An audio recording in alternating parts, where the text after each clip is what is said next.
पाठ 8 एक निर्मल छाया mother Teresa. पाठ प्रवेश। मदर टेरेसा ने अपना देश छोड़कर भारत को अपनी कर्मस्थली बनाया। ये जीवन भर गरीब लाचारों की सेवा करती रहीं।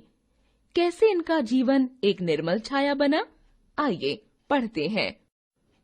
पाठ उद्देश्य। परोपकार का महत्व बताना, दीन दुखियों की सहायता करने की प्रेरणा देना, महापुरुषों के योगदान से अवगत कराना, समाज सेवकों को सम्मान देना। 26 अगस्त 1910 को युगोस्लाविया के एक साधारण व्यवसायी के घर में एक पुत्री ने जन्म लिया। माता पिता ने इसका नाम रखा एग्नेस गोनक्शा। कहते हैं पूत के पांव पालने में ही दिखने लगते हैं।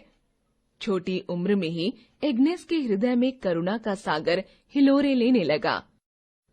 रोमन कैथोलिक संगठन की सक्रिय सदस्य एग्नेस एक कैथोलिक नन थी।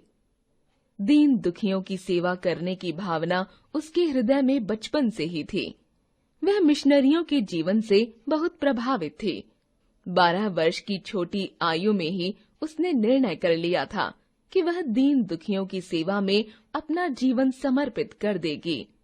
अपने इस निर्णय के 6 वर्ष बाद ही एग्नेस ने मिशनरी के रूप में सिस्टर ऑफ लोरेटो में सम्मिलित होने के लिए अपना घर छोड़ दिया था। सन 1925 में युगोस्लाविया के ईसाई मिशनरियों का एक दल भारत आया था। यह दल भारत के गरीब लाचार लोगों की सहायता के उद्देश्य से यहाँ आया था। दल के सदस्यों ने यहाँ गरीबों के कष्टों को देखा और सहायता के लिए अपने देश एक पत्र भेजा। इस पत्र की जानकारी जब एग्नेस को मिली तो वह भी भारत के गरीब लाचारों की सेवा करने के लिए आकुल हो उठी। परंतु भारत आने के लिए एग्नेस को थोड़ा इंतजार करना पड़ा। एग्नेस सन 1929 में भारत आई। यहाँ पहले उसने दार्जिलिंग में एक शिक्षार्थी के रूप में नए जीवन का आरंभ किया। परंतु जब उसने यहाँ गरीब रोगियों की दयनीय स्थिति देखी तो उनकी सेवा में ही अपना जीवन समर्पित करने का निर्णय ले लिया। उसने कलकत्ता, अब कोलकाता को अपनी कर्म भूमि बनाया और गरीब लाचार रोगियों की सेवा में जुट गई। इस समाज सेवा के लिए एग्नेस ने मिशनरीज की स्थापना की।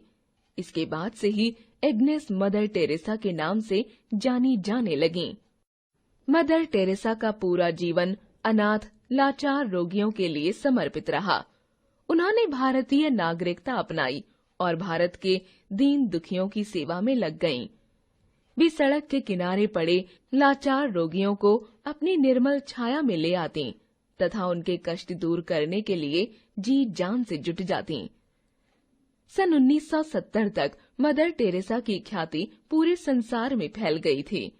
सन 1971 में उन्हें विश्व का सर्वोत्तम नोबेल शांति पुरस्कार दिया गया।